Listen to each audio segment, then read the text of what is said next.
one important thing I want to share also is building a portfolio is important. So hindi naman pwedeng wala kang portfolio and you'll be charging a lot, diba? You have to start somewhere for sure. I always pair my artworks with advocacies. Right. So I make sure that there's meaning and there's cause, you know. So I got to meet a lot of people in the advocacy.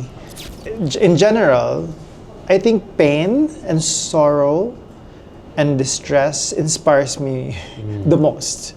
I think as a leader, there's importance in knowing the strength and weaknesses of your team, diba? But at least you know where to improve or who to actually invest in more, diba? In terms of the certain works that are available here.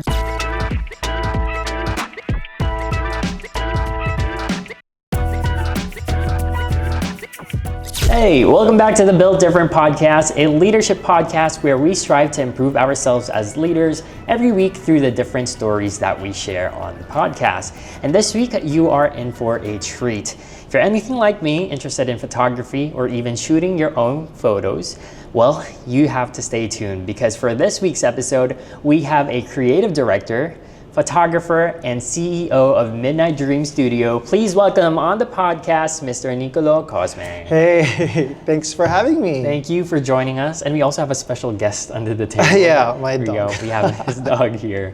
So, is this your first time being on a podcast? No, I have been in many times, but I think first time to be representing Midnight Dream. Ooh, yes. Okay, exciting. So, we'll get into Midnight Dream Studio later. Yeah, sure. But maybe for those who are just getting to know you for the first time today, me as well, can we go back to the start? Like, how did you start your story as a photographer and as a creator? Yeah, you know, I always believe in how your environment as a kid help you shape, you know, your dreams and aspirations. And that definitely was my story also growing up because I was surrounded by art. Right. So my dad loved to cut out paintings that appeared on calendars. Right. And he would cut it out and place it in the house. So I was born and raised in Kawit, Cavite in an antique house. Wow. And so the house it has so much character, and it's maybe a Hispanic house. And so it was filled with different artworks, but also I was also brought up in the church. So a lot of the artworks in the church, the statues, the paintings also influenced me. So my dad introduced me to photography at a much earlier age, Right. 6, 7 years old. And so when I turned 7, he asked me what I wanted for my birthday, and I said I wanted the camera. Right. And I think the year prior, I asked for a My Little Pony. Okay, that's a big jump. Yeah. Yeah, so at 7, you'll probably be still asking for a toy, but I asked for a camera. Right. And that just changed my perspective when it comes to photography and I think in art in general, because having a camera at that age, at that time, obviously I used film. Right.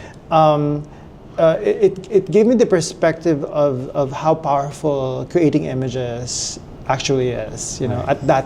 at that age. And was your dad like involved in the creative industry? Yeah, so my dad is a mass comm graduate of UP, Okay. and he is a TV writer and a TV director also.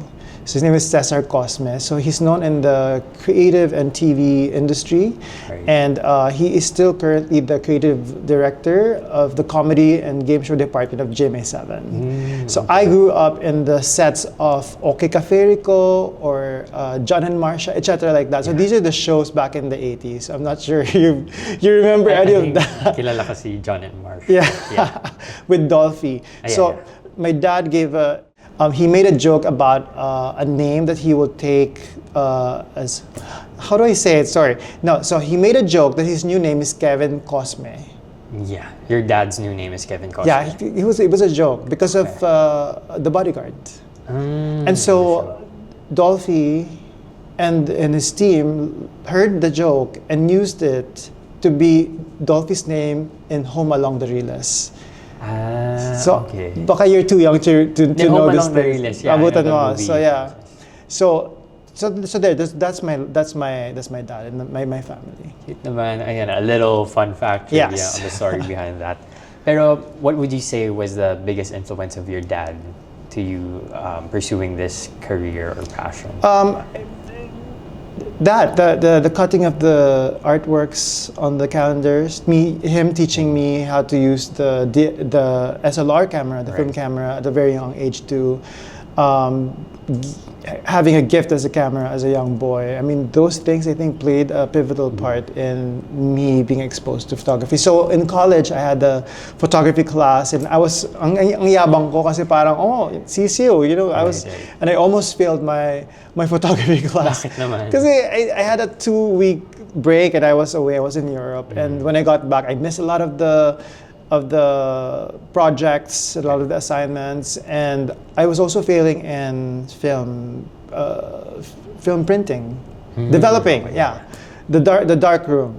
Right. I failed. So anyway, I almost failed the actual class, and I was given a special assignment to shoot an ongoing rally. I think that was the oust of Arab, and it was that moment that I had a media ID, a school media ID.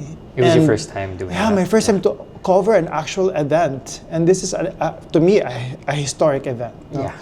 And I realized how powerful having a school media ID was, because I was able to penetrate a cordoned off spaces that they won't allow just anyone else.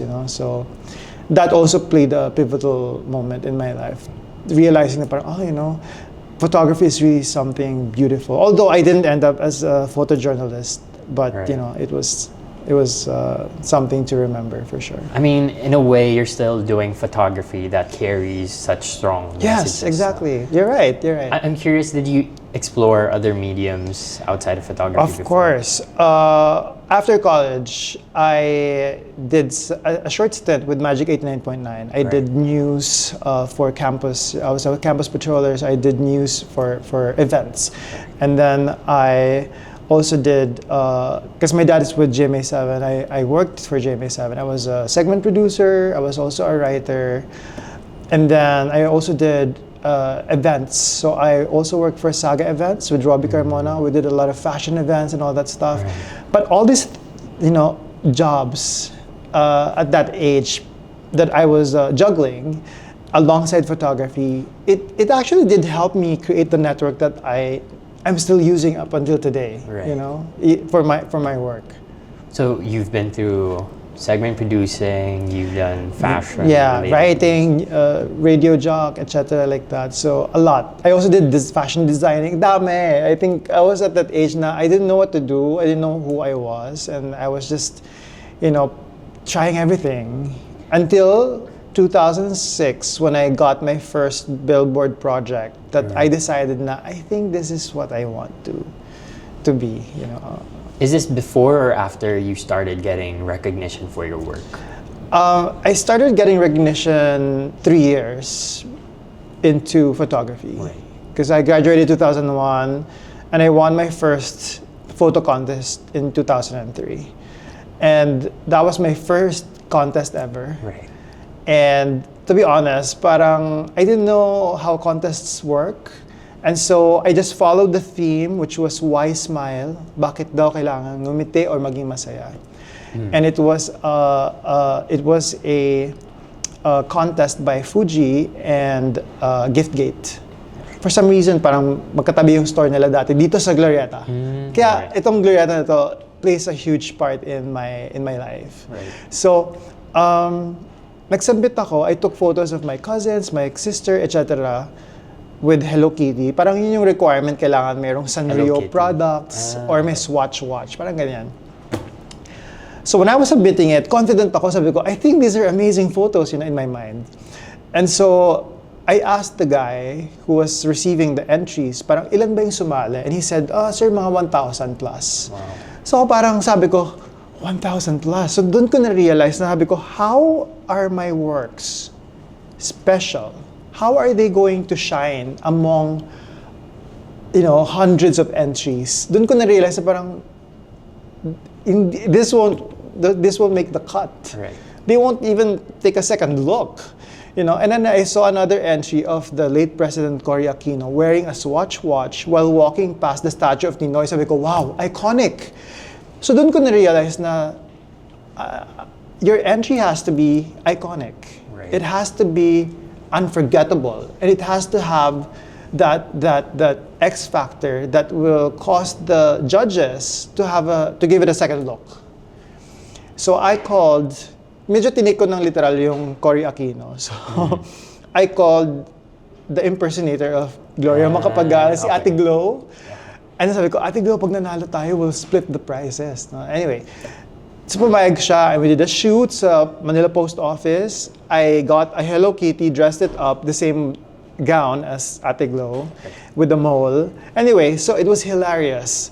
It was hilarious that I won the People's Choice Awards. Okay. And sabi ko parang, wow, parang this is how it feels. No, so I was studying the formula. Yun nga, iconic, unforgettable, and deserves a second look.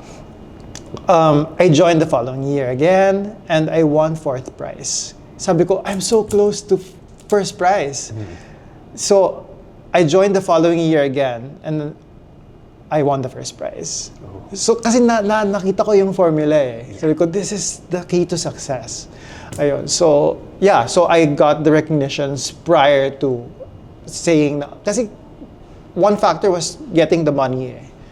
If I think the business is growing or has grown, and I know I'm confident na parang, ito na, this is it. I'll focus here, I'll invest here. Well, since you mentioned the money aspect of this, I guess it's a general fact, or maybe a misconception, if you contest it, na being in the creative industry, there might be some limitations in terms of growing your business or parang making this a sustainable income. Yeah. How do you think a creative can pursue photography and still make money to grow themselves as a business or as a personal brand? Can you say that again? So what are some like sample steps that you can share for photographers if they want to pursue this As a career. As a career, yeah. Maybe I'll share my struggles when I was starting. There's no standardization. Right. Where do you find, or how do you know the rates that you should be charging? Okay. What are the practices that a photographer should observe when charging, making costs, etc.? There was none. Right. So I had to learn it, the hard way by, through time, because I had to talk to different people and learn these things like how do you charge, etc. Kasi iba-iba eh. Philippines here, ang practice natin of the photographers is per layout. Sa America and maybe other parts of the world, ang charge nila is per hour. Right. Walang nagpa per hour dito. Kasi late ang mga tao dito. No, late ang mga tao dito. Late. Everyone's late. Right. You call for an 8 a.m. Call time, not everyone will come at 8. Sa America, sabi 8, they have to be there at 7 earlier kasi they charge per hour.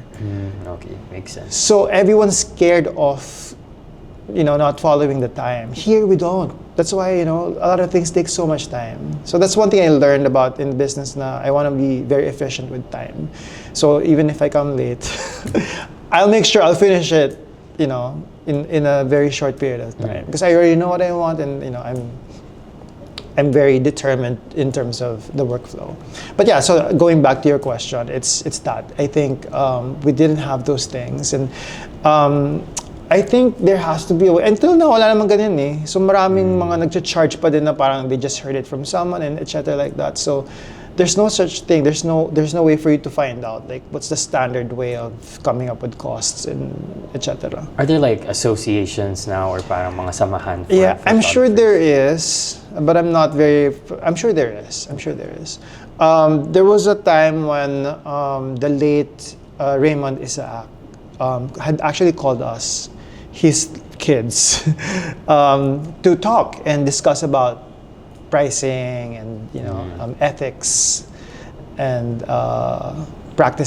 best practices. And I think that was a good thing that we were all there sharing our struggles, sharing experiences, etc. like that. But now I'm not sure. Maybe there is, but I haven't encountered. What's something someone starting in the creative industry should watch out for? Na parang, oh, medyo nilolowball na ako netong client. Is there any like red flags that you can share? In my experience, when you say isang layout, ibig sabihin, it's the same outfit, it's the same lighting setup, it's the same setup. Okay. So that's one layout. But there were clients that I've experienced na, oh, can we change the bag as an option? So yun yung kanilang way of panglalamang. Can we just try this as an option? Hanggang sa parang, uy, nakailang option na tayo ah. That should already be counted as a different layout, but it's being counted as an option. And how do you deal with that?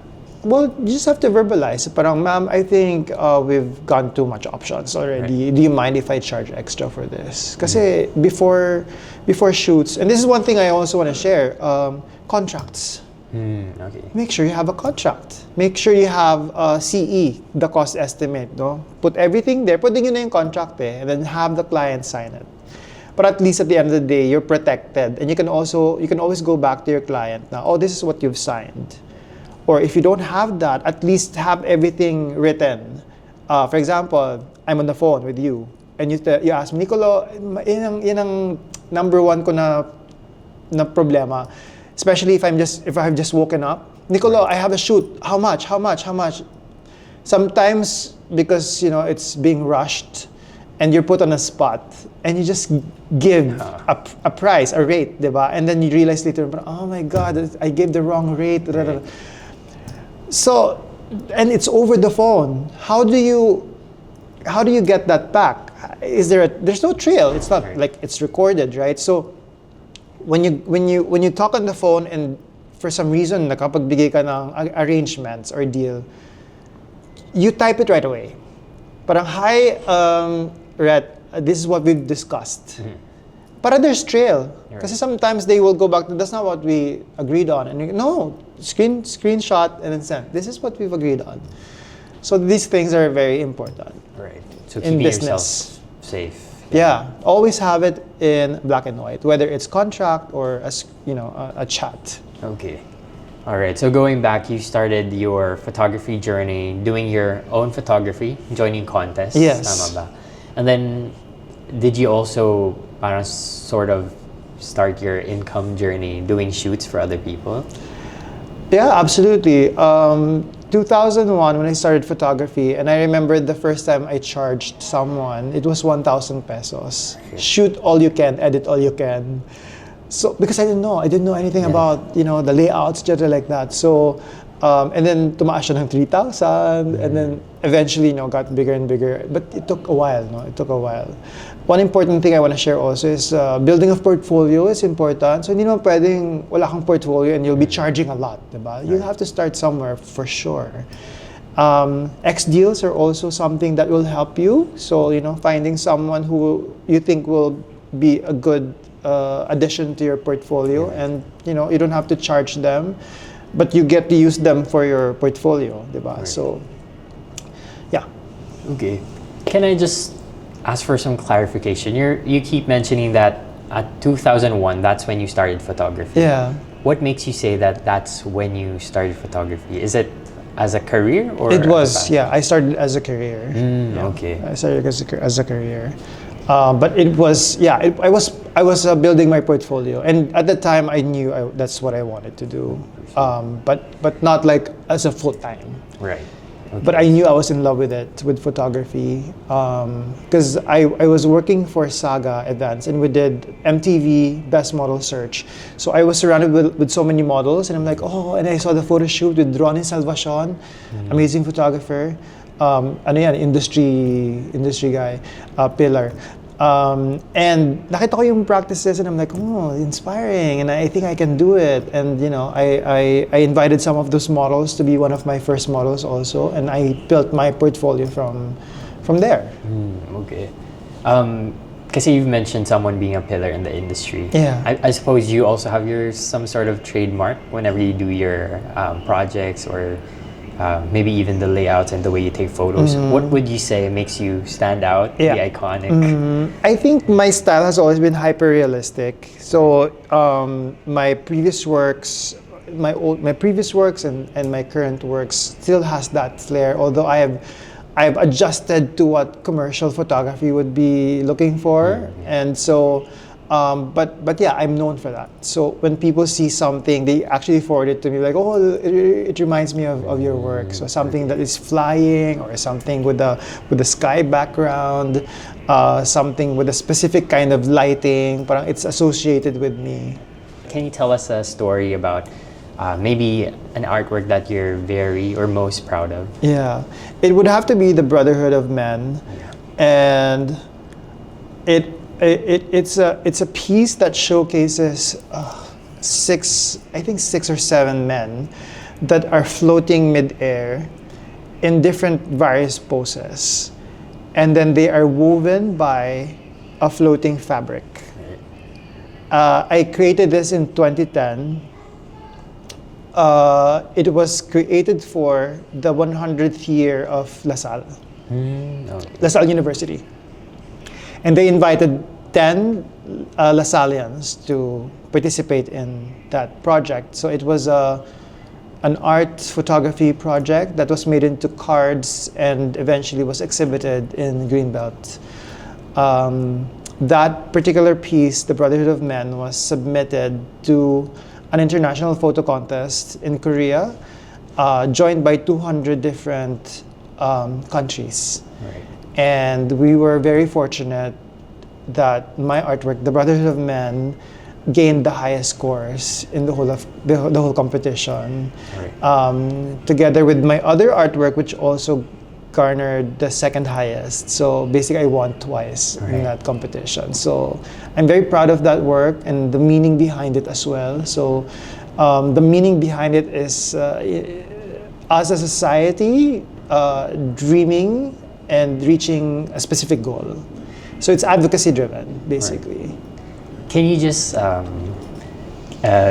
explain the technicalities of that photo? Because I've seen the photo and it's like 6 different things happening at the same time. Oh, so you've seen it? Yeah. Oh, awesome. Yeah, and like, how do you set that frame up to get that shot? I had to sketch it. So Right. everything was sketched so that I could already have a picture of how it's going to look like. And that's mostly how I deal with conceptual photography. So I sketch it. It's a rough sketch. It won't even look like that. But in my mind, I know how it's going to play. And working with the models, they were amazing. And they were very fit also because it was very physically demanding. The poses. They had to sit on a box. And they had to lift their body to a certain degree that it would look like they're floating mid-air. So the challenge was I had to shoot very quick because otherwise they're gonna exhaust their muscles. But I'm super happy with. I still remember the moment we were shooting it, the way I lit it, and the way it was put together also.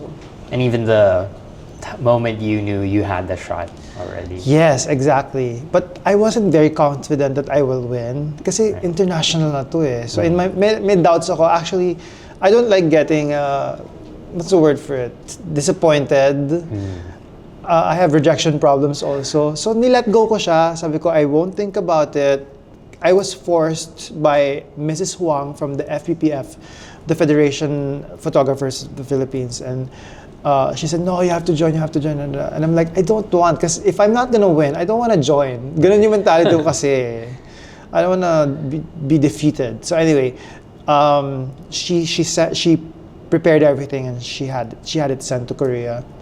And I didn't expect, and then I got a call from a friend saying, "Oh my God, congratulations, you won!" And I'm like, "What?" I was in Boracay, and I couldn't believe it. That was a very amazing time also. And now it was displayed initially here, in the Philippines, but it also reached other countries as well. Which one? Tama ba? Did it go to other countries as well? Yung photo. Exhibited? Yeah. Yes, I exhibited. I brought that in New York in 2012. Wow. Yeah, in 2012. Okay, congratulations. Thank you. Actually, that was, ang goal ko talaga in mind is that I wanted to be able to do New York at 30. Kaya when I turned 30, parang grabe yung depression ko. And then I keep on reminding myself na parang, no, it's just a number, you know. I shouldn't be fixated with the age. Right. Parang may ideal tayo before. How young are you? 24. 24. Oh my God, you're so young. So when I was your age and reaching to 30, parang meron akong ideal eh, na parang I wanna be one of those 30 before 30, mga ganyan. Right. But I didn't make it. But 2012, I was 32. And everything happened for me in New York, and nagtuloy-tuloy yun eh. Parang every year I would do US exhibit. So I did New York, and then the following year was New York and San Francisco, I think. And then the following year was New York, LA, and San Francisco. Na ganon. Dami. Yeah. So what doors were opened to you after that? A lot of partnerships in terms of art. So I was represented by an art gallery, I think in 2013, in New York. And then also not just that, but the friendships also. So I made a lot of friends in New York. Wow. That was my first time in New York in 2012. And so a lot of doors also opened, because I always pair my artworks with advocacies. Right. So I make sure that there's meaning and there's cause, you know. So I got to meet a lot of people in the advocacy sectors as well, in New York, in LA, and San Francisco. So until now, I still, you know, get in touch with them.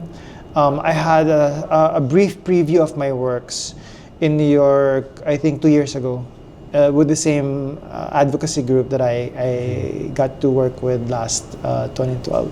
Right.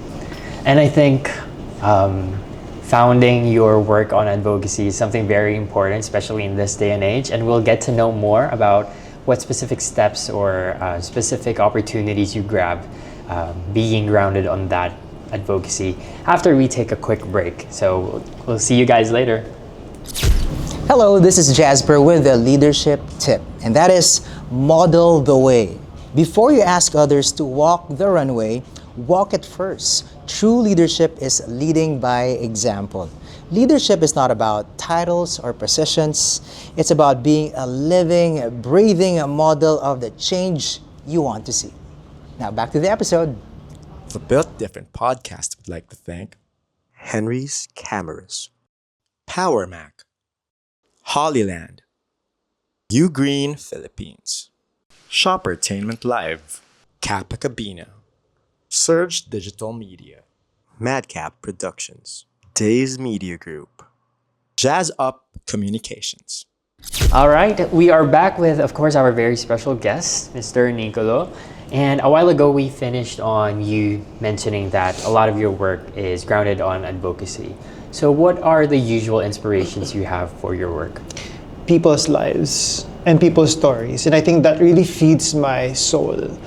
So I do a lot of this, you know, one-on-one or immersion in the group. So I think in general, I think pain and sorrow and distress inspires me the most. So in my work in the HIV sector, for example, I have immersed myself in the different organizations and people also who have struggled a lot in terms of you know, living with HIV or living in a family with a family member with HIV. There's just so much story, and there's just so much emotions involved that really just inspired me to create a lot of the pieces that I have done in the past. I also did a series on immigrants and immigration and HIV. I've done several works in Marawi. After the siege, I was there 4 times, I think, doing peace missions for children.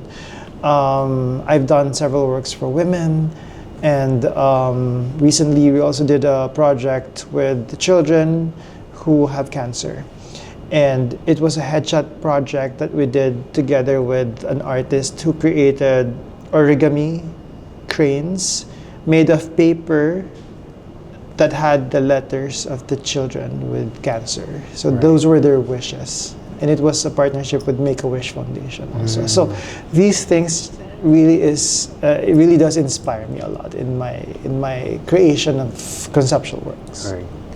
When you're exposed to those type of stories, that type of pain and sorrow, is it easy for you to capture them, or? I think it's the process of downloading the information. The challenge is up to when can I handle the information that is being given to me. There are also some sensitivity practices. So for example, like I try not to cry in front of them, or, parang in a way therapy rin siya eh. Alam mo yun? So I did one workshop in Italy, in Rome and in Milan, and it was catering to the OFWs, and because my way of creating is through stories before you come up with your concept, diba? So there has to be the core, like what makes you feel good or what makes you feel sad. So what are your inspirations and your sorrows, your pain, ganyan, para you can come up with a very impactful story. Grabe, after nung workshop, as in drained, kasi mag-isa lang ako eh. And I have to talk to each one of them, and there were maybe 20 participants. And that was, I think, one of the most memorable, but also the most painful part for me. Kasi they gave me all their energies eh. And after that, my host said, let's go out, let's hang out. So I go, I can't. I just want to lie down and be at peace, because there was just too much. So we have to understand as artists na parang us as vessels, may hangganan siya, di ba? We will get full, and we need time to let go of these things, especially if you don't need it. Right. And now, how often do you pursue these projects where you're a director versus doing your own thing? Maybe You know what? business? I haven't in a while. That's my struggle right now. So because those are passion projects. So I think the last one was the one with Make-A-Wish, which was last year. But it wasn't a conceptual series. It was a headshot clinic project that I did. But the conceptual series I haven't done maybe in 2 years now. So I think this year I'll have to create one. Yeah. And since you've mentioned it already, can you tell us more about Headshot Clinic? Yeah, so Headshot Clinic, I'll show you I actually exhibited the first Headshot Clinic there on one of the walls there. Okay. 2006, 2007, I can't even remember. I thought of inviting my close industry friends to a headshot session in a studio. Sabi ko, let's do a headshot clinic, a headshot session. I'll bring pizzas and beers, and maybe you guys can chip in for the studio use. And so about 60 of them came. Wow. I know, 60 of them came, and I took their headshots, and we all released it online, all at the same time. I think that was 2008. I can't remember. It was January. And to me, parang that was our New Year, parang pasabog, na parang New Year, new profile picture online. So we all uploaded it all at the same time. And grabe doon ko na-realize yung power ng internet. And Facebook was fairly new at that time. Right. Yung algorithm pala nababasa niya eh. Nakikita niya yung galaw na parang these are the same, and so people started to see na parang all these people changed their profile pictures and they all look the same, and it has Niccolo Cosme, and so it reached to a point wherein I had to do it again because there were requests for another batch. And then I got invited also to fly to another country to do it. So I flew to Saigon, Vietnam, and there were inquiries also to do it in Cambodia, etc. So the next step was that na agad, no? from local and then biglang international. Mabilis siya. The power of internet was insane. I think because at the time it was, the height of it, people were getting introduced to social media as a platform really to show yourself and to represent yourself online. And the first batch of Headshot Clinic was actually exhibited here also in Glorieta. And so a lot of people would see it when they go to the mall when they come here, and it just grew and grew. And so the first Hecha clinic with an advocacy was for World AIDS Day. And so for so long, it was the biggest Hecha clinic that we would do every year. And then until it got surpassed by Pride. So every Pride month is June. So Happy Pride month. I know, happy Pride month too. So mas lumaki na yung Pride, and there's more traction for Pride. So yun, so we branch out to different advocacies also. Again, I've mentioned women's rights, Women's Month, children, environment, etc. So Headshot Clinic at its core is It's a digital platform that utilizes profile pictures that is merged with advocacies. Right. So para siyang online billboards that would sell an advocacy. Okay. Is this non-profit or?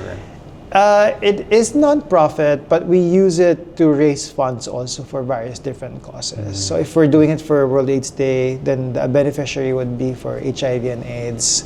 Yun nga, yung Make-A-Wish, it was for the kids. For Women's Month, we did for women organizations. Right.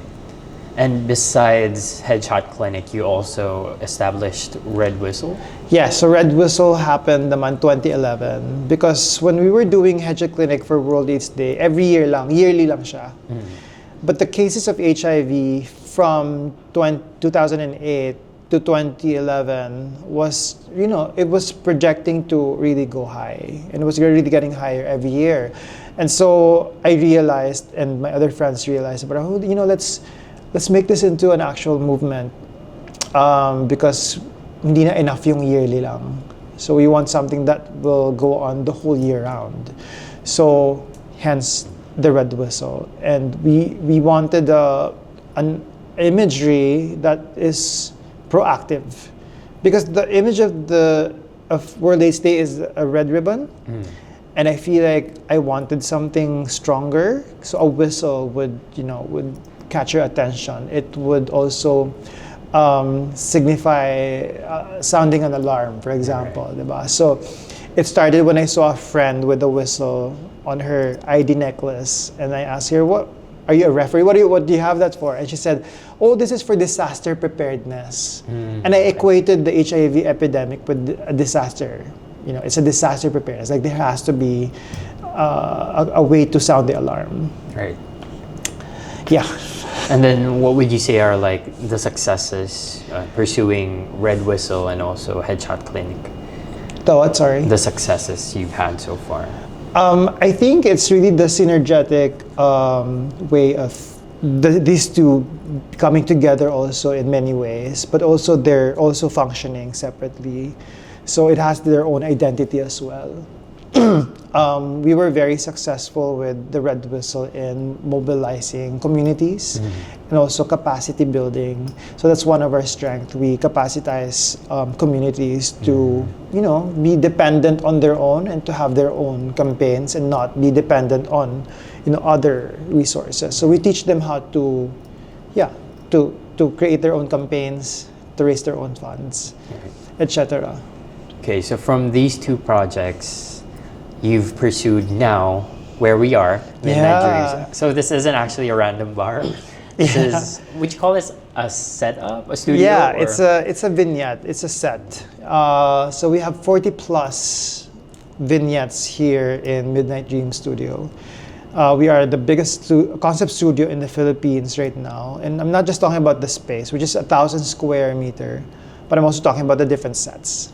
Because you have 40 plus. I mean, you can't even finish that in a day. True. While I was on the way here, I was gonna ask you, how do you differentiate yourself from the other photo studios? Yeah. And when I walked in, it's literally like an IKEA showroom with like different rooms, different setups.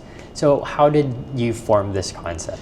So to be transparent, this actually opened in October, and it had a different owner. So it was with a Korean guy. So this Korean guy, he actually conceptualized the whole space. Right.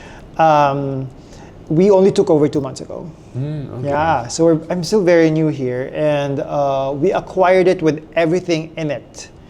But of course, there are additions. So we modified some spaces. We modified the lighting also. Because when we acquired it, it was all white bulbs. So it kind of looked like 7-Eleven-ish, which to me, parang, I can't deal with it, no? So in the next few weeks that I was here, I had to buy the lights. I had to change it. And then some things were moved here and there. There are some sets that we've just created, like the office set over there, and the vintage room, and then etc. There are some new ones. So what was the reason for you acquiring this studio? Funnily, I was actually manifesting. I had a studio in 2010 in Malate. I kept it for 2 years, and then we moved to Makati in a smaller space. Kept it for another 2 years.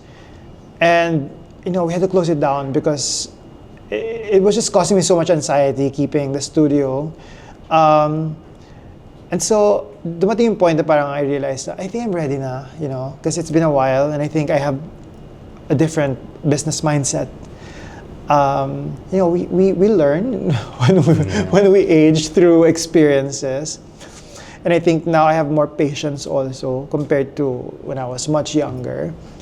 I'm more laid back too. I'm more chill now. Kasi dati parang when I had the studio, party here and there. It was a different time in my life. So now I'm more chill. I'm more into finding a home studio. And I was actually looking into a space on top of my building, which was being rented out very cheaply, but there's something wrong with their elevator. So parang there's something, but I was so close to getting it. And then my friend, Anna, called me one time. She said, hey, there's a studio being offered to me, but I don't know how to run a studio. And I'm like, well, we can maybe check it out and maybe we can partner. So we checked this March, last week of March. Right. And on a Friday, the moment I entered, same thing, yung reaction mo, parang, wow, ano to? And wala ko idea eh. I didn't have an idea what the studio looked like. She didn't send me anything to see. So when I got here, parang sabi ko, wow, this is insane. It's so huge, and yung lahat ng probabilities and possibilities lang pumasok sa utak ko, na I just started to be creative. This. But I'm like, this is not what I manifested for. I only wanted a smaller space.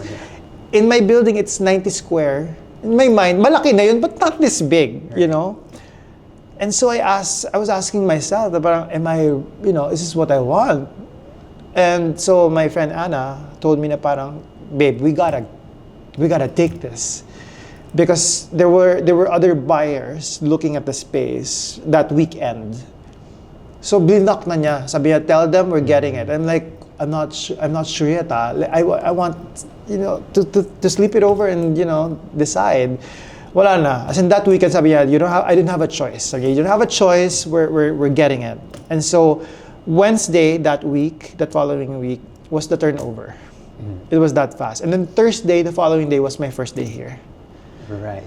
So everything changed from that moment. Your first day as a CEO already? Yes. Okay.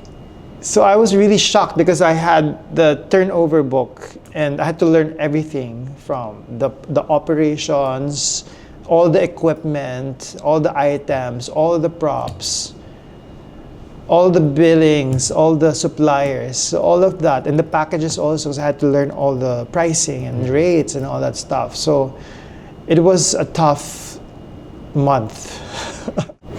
So you kind of took over the space immediately or abruptly as a CEO. Yeah. What sort of investments did you have to bring in when you started this stint? Apart from the money investment? I'm assuming there's money involved, but Yeah. also the team, or maybe what sort of innovations did you have to apply? Well, mahirap naman tayo. Wait lang. How do I answer that? Okay, I think the most important thing that I was able to maybe give here is my expertise as a photographer for 24 years, Right. which I think they didn't have prior. So I was able to bring in people also. So a lot of the industry people and marketing, PR that I've already invited here for for networking, for future projects. So that's what I focused on the first few weeks. So para ako ditong sort for it, tour guide. Right. So every day at that time, parang every day people will come and I have to tour them personally myself, diba? Parang this is the studio, etc., etc.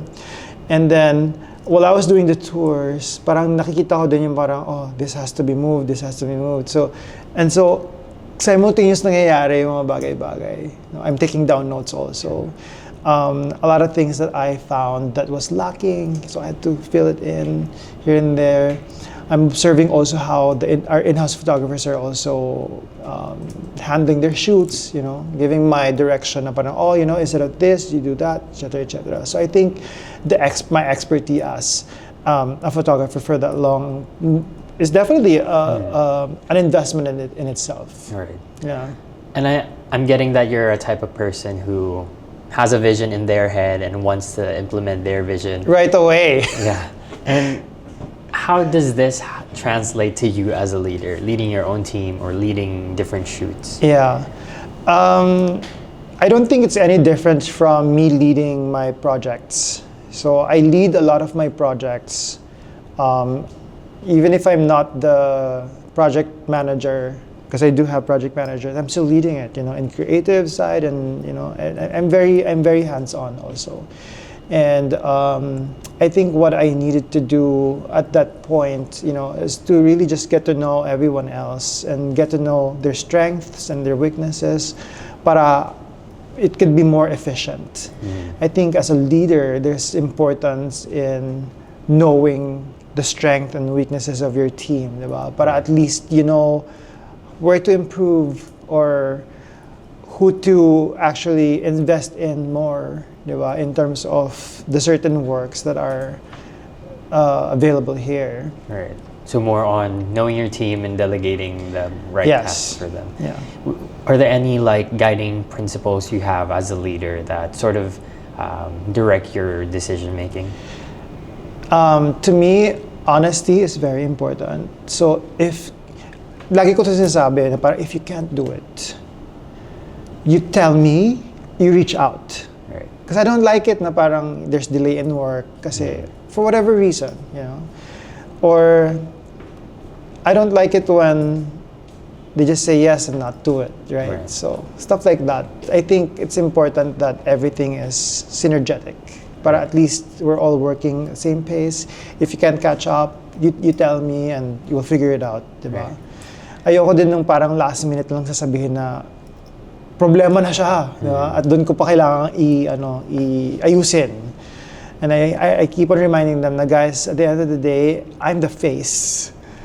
And people will come to me and complain to me, If you fail on something, ako yung sasalo, hindi naman kayo, diba? So yun.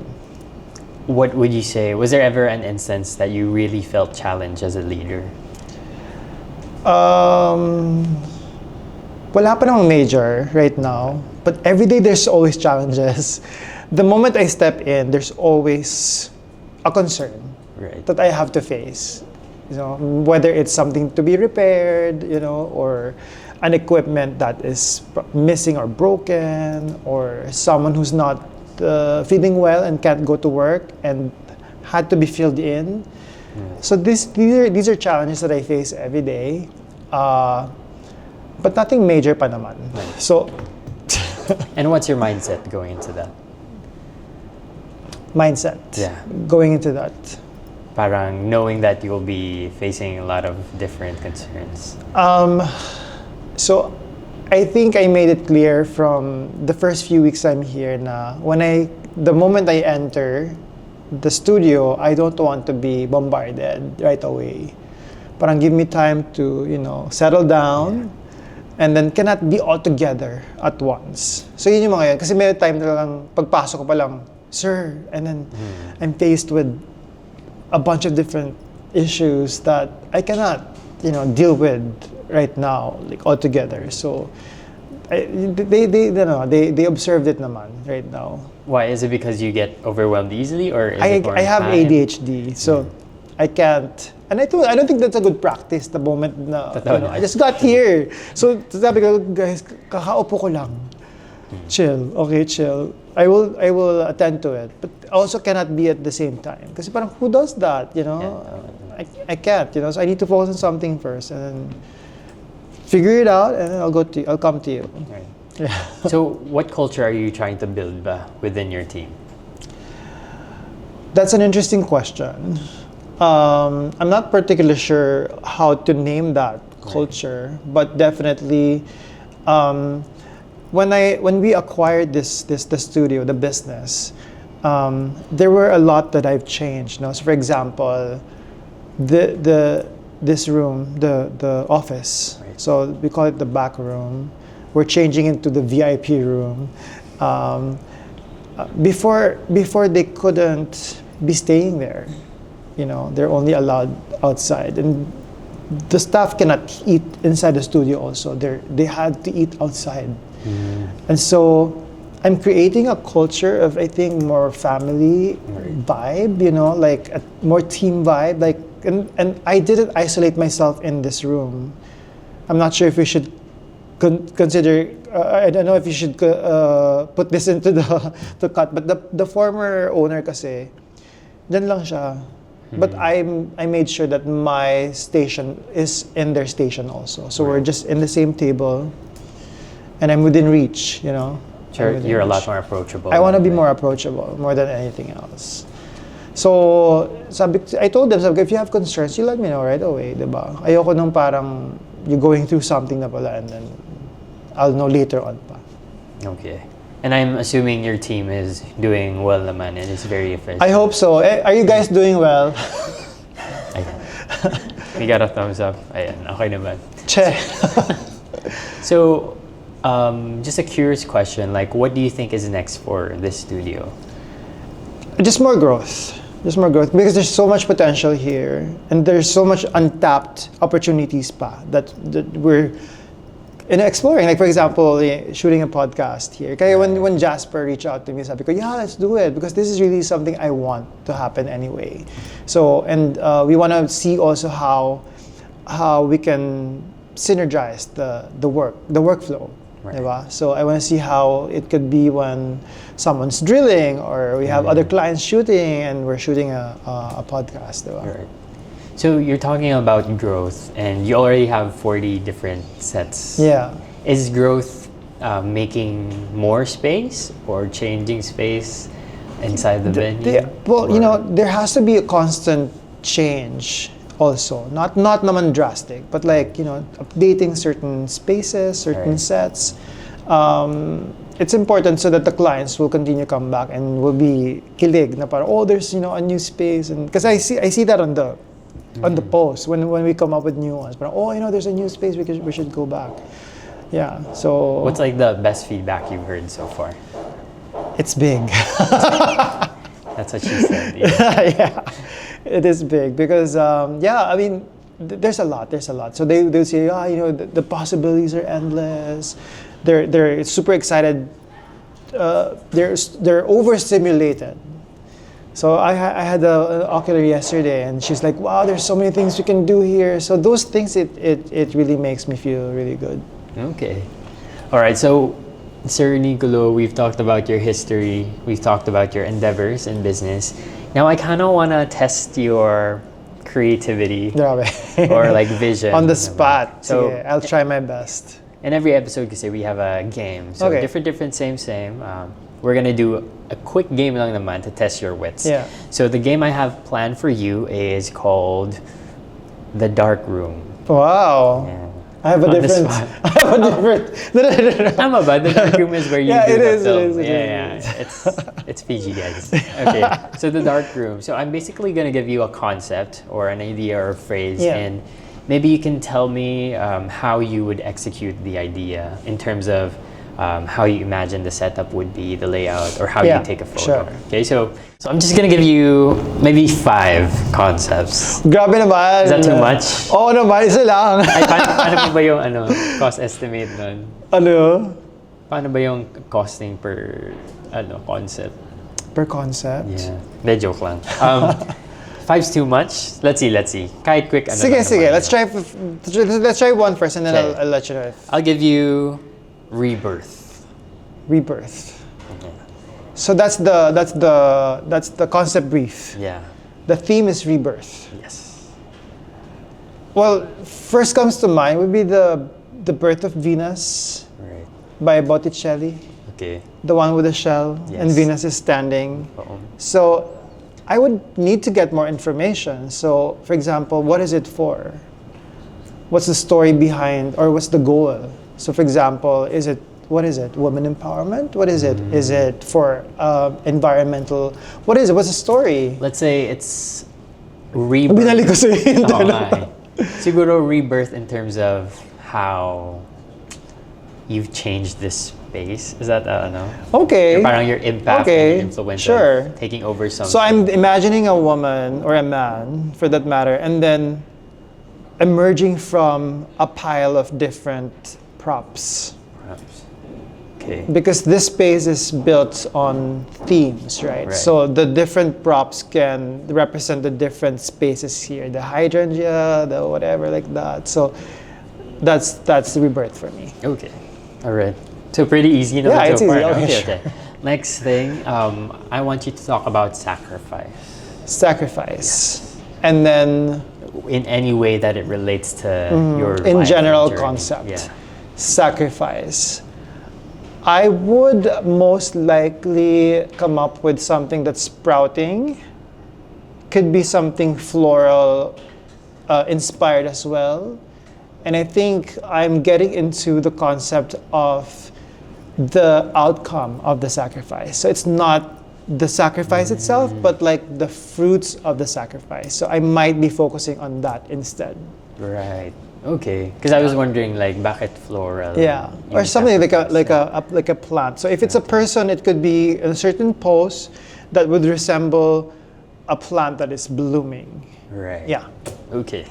Next, the concept is survival. Okay. So how would you frame that photo? Survival. I would most likely create a tableau of people that are interconnected to each other and with movements that will maybe showcase some sort of hands that are pointing to a certain direction. So survival in a sense that it's a personal struggle, or it could be a community work as well. So I could be tackling or representing those two in one particular artwork. Right. So survival to you sort of involves community. And Yeah, because even if I do multiple people, it could represent you and your multifaceted self as well. Right. So it doesn't mean that if I put many people, it would mean community. But it could also be read or interpreted as a community action as well. Okay. And now for the last one, I'll give you the concept Niccolo Cosme. Grabe ka naman. Yeah. When I see this photo, I have to understand Ang hirap naman you yan. as a person or Yeah. your life story. Oh my God, this is going to be the hardest because it's me, you know. I would rather have someone else do that for me. But sige, since this is a game, I need to answer it. I would probably shoot a bunch of people also, like multiple people holding a frame on their faces. So these are different people, because I have photographed so many headshots in so many years. And I bet you it's gonna be like thousands of people that I've photographed already in the past 24 years. So if I photograph 1,000 people in a year, that'll be 24,000 people, right? So it's going to be that kind of art piece that, you know, you'll see like thousands of people holding a headshot. And would you be in that photo? I too? wouldn't be in that because I'll be on the other side. Right. Okay. I like that concept. Thank you so much for playing Thank our you. game. How long do you usually spend on thinking about concepts? Depends. So, because I have ADHD and I've mentioned earlier, I have this superpower called hyperfocusing. So it's either I'm not focused or I'm hyper focused. So Right. there's nothing in between. So it's either if I'm tamad or I have no inspiration, that's gonna take me a while. But hyper focus, I can do it in 30 minutes or less. All right. Well, those are just all of the questions I have so far, and maybe we can end the podcast with whatever leadership tip you can share Yeah. for anyone who's watching this episode. I think leadership starts with a goal. So every leader should have and be empowered with goals, aspirations, dreams. So without this, I think a leader wouldn't be an effective leader, diba?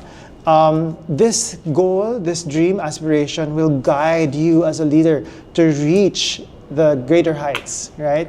If you don't have, then there's something wrong. Right. There's something wrong. Because a leader cannot bring the flock to success if you don't know where you're going, That's right? true. So to me, that's very important.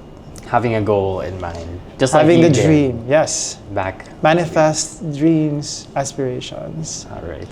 Very well said. Thank you so much again Thank for joining us you. in this episode. I had a great time also touring around your studio. Yes. So thank you so much for Thank your time. you. Thank you. And thank you so much to our viewers as well for staying tuned on another episode of Built Different Podcast. And we will see you next week. So, see you later. The Built Different podcast would like to thank Henry's Cameras, Power Mac, Hollyland, Ugreen Philippines, Shoppertainment Live, Kappa Cabina, Surge Digital Media, Madcap Productions, Days Media Group, Jazz Up Communications.